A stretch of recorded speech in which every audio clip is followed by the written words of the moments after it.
No. Hola, buenas tardes a todas, todos, todes. Este es el último encuentro que tenemos de este módulo sobre el poder y vamos a tratar en principio de lo que denominamos las formas ideológicas de dominación. A partir de un autor sueco que se llama Goran Terborg, contemporáneo, y más allá de varias consideraciones con las cuales podemos o no coincidir con este autor, interesa referirnos a lo que él denomina la organización y el mantenimiento del poder, ¿no? En línea esto con lo que venimos viendo desde Maquiavelo, ¿no? De conquistar, de mantener y de perder o tratar de no perder el poder. Él se ocupa entonces de la organización y el mantenimiento del poder. Y destaca la participación, la importancia de la articulación eficaz de las ideas con el movimiento social, que es lo que nosotros hacemos en la práctica, esta unión de teoría y práctica, es decir, contenidos teóricos, pero no en el aire, sino que para acumular en el sentido de la práctica social. Es decir, estamos tratando el poder y estamos tratando de vincularlo con el quehacer de cada uno de ustedes. Entonces él habla de varias formas ideológicas porque le parece que es insuficiente hablar solamente de coerción y consenso y que hay que completarlo con estas formas ideológicas. ¿A qué se refiere? Bueno, vamos a enumerarlas. Adaptación, que es la conformidad con el statu quo, la conformidad con la sociedad en la que se vive. El individuo, la individua consideran que hay otras cosas más importantes, que puede ser el fútbol, otro deporte, un hobby, la familia, y no piensan en una alternativa porque está naturalizada la existencia de ese tipo de realidad social. Lo que lleva en un extremo a la segunda forma, que sería el sentido de inevitabilidad, es decir, la obediencia por ignorancia de cualquier tipo de alternativa. Es decir, es inevitable, no podemos hacer nada y esto está instalado como si fuera una cuestión de la naturaleza. La tercera forma que trata es el sentido de la representación. Esta es la que más conocemos, ¿no? Creemos que realmente los representantes nos representan, o nosotros no lo queremos, pero en general se piensa que los representantes representan. Aunque con grandes desilusiones, por eso estamos en un momento de crisis, hace rato estamos en un momento de crisis de la representación política. Es decir, porque los representados no se están sintiendo representados por los representantes. Pero no hay posibilidad de elección, sino de opción por lo que se presenta, ¿sí? Es decir, en ese sentido está muy ligado a la adaptación. Otra de las formas ideológicas que se refiere es a la diferencia. Los dominadores son vistos como una casta aparte, poseedora de cualidades superiores. Y nosotros podemos dar un ejemplo en esto. Cuando la crisis del 2001, que se levantó la consigna de que se vayan todos, luego cuando se hicieron las elecciones, volvieron todos o volvieron sus parientes o amigos, digamos el mismo tipo de representantes, entre comillas. Y esto tiene que ver con la falta de confianza que existe en las capas populares, en los movimientos populares, acerca de que son estos mismos sujetos y sujetas de los movimientos populares los que pueden ejercer las tareas de gobierno, tareas de representación. Se piensa que hay un grupo especial que tiene experiencia, yo diría que prolonga a través del tiempo en cargos de representantes y no conocen la vida cotidiana como deberían o debieran conocerla.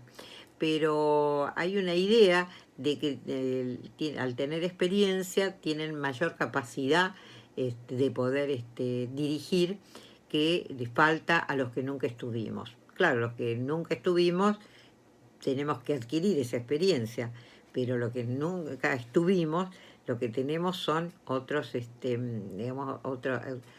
utopías, otras ideas de lo que debe ser el poder político. Y eso, aunque cueste aprender la gestión, ¿sí? tenemos que confiar en nuestras propias fuerzas y en nuestras propias posibilidades.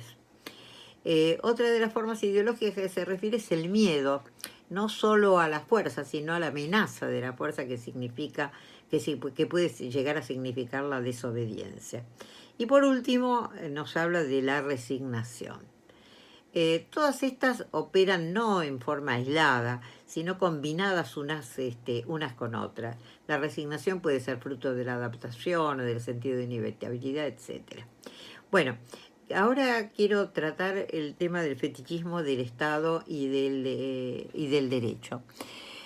Para eso vamos a empezar diciendo qué es el fetichismo. Marx lo trata en el primer tomo del Capital, el fetichismo de las mercancías, y para decirlo de forma, digamos, simple,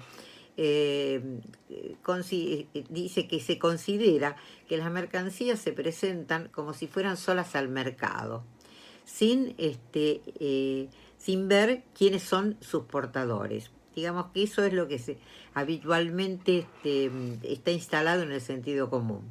Claro que todo el mundo sabe que las peras, las manzanas o las verduras no van solas al mercado, pero la idea es que son las mercancías las que van al mercado y no los portadores que llevan esas mercancías, que pueden ser fruto de su propio trabajo o fruto de la explotación del trabajo de otros.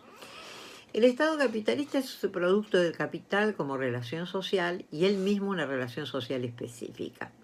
Su especificidad es el ejercicio de la dominación que articula la coacción y el consenso. Dijimos que el Estado se nos presenta como si estuviera por encima de la sociedad a los fines de que se suponga, solo que se suponga, que es un árbitro neutral respecto a los conflictos sociales que se desarrollan. Pero eso es, como sabemos, una suposición, no es la verdad. ¿Por qué? Porque esto es una ficción que mistifica, que naturaliza una mirada falsa, porque oculta el carácter de clase de todo Estado. Es una muestra de su fetichización. Bajo esa ficción se deriva en las invocaciones que desde el Estado se formula acerca del bien común, es decir, que se opera para el bien común o para la voluntad general o el interés general. Esto es una verdadera ficción, ya que en una sociedad dividida en clases no pueden existir de ninguna manera esas generalizaciones. Y vamos a ver ahora el otro aspecto, el derecho.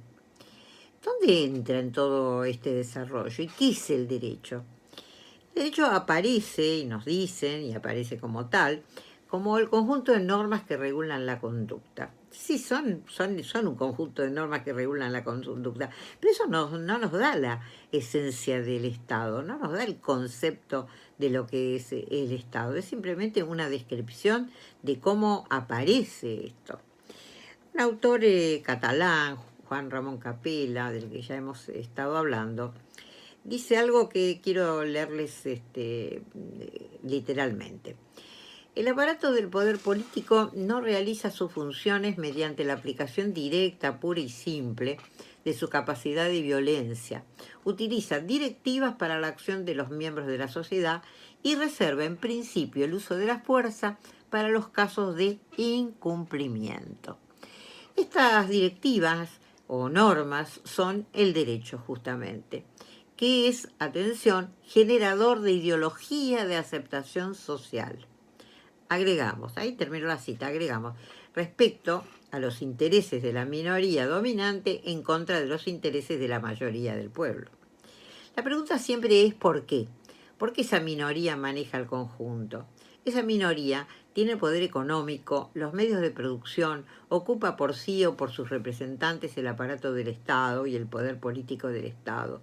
Manipula con la experiencia de siglos, naturalizando su dominación y presentándose inclusive como prestando un servicio al conjunto de la sociedad, generando justamente lo que dice Capella, ideología de aceptación social, o sea, el consenso necesario para el ejercicio de la hegemonía por parte de las clases dominantes, aunque la coacción siempre esté de reserva.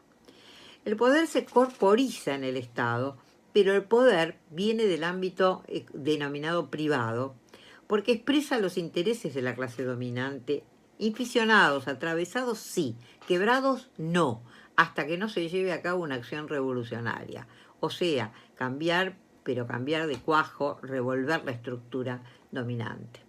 El derecho nos habla del sujeto libre e igual, pero agrega jurídicamente, o sea, no libre e igual estructuralmente.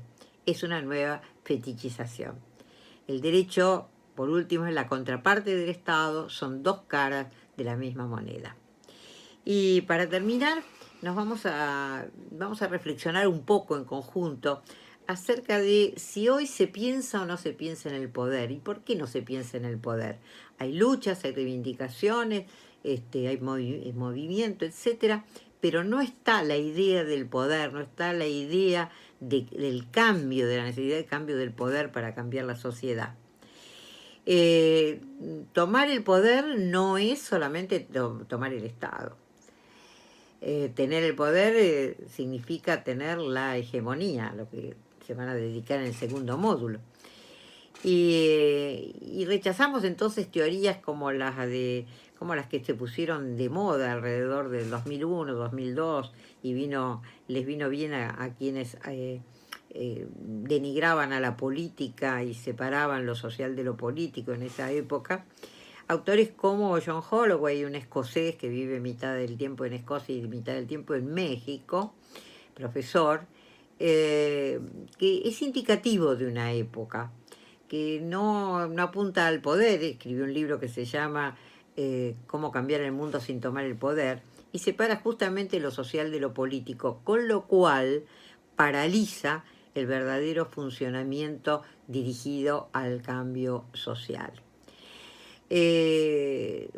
Ahora, bueno, como últimas cuestiones, quiero dejar planteado algunos interrogantes.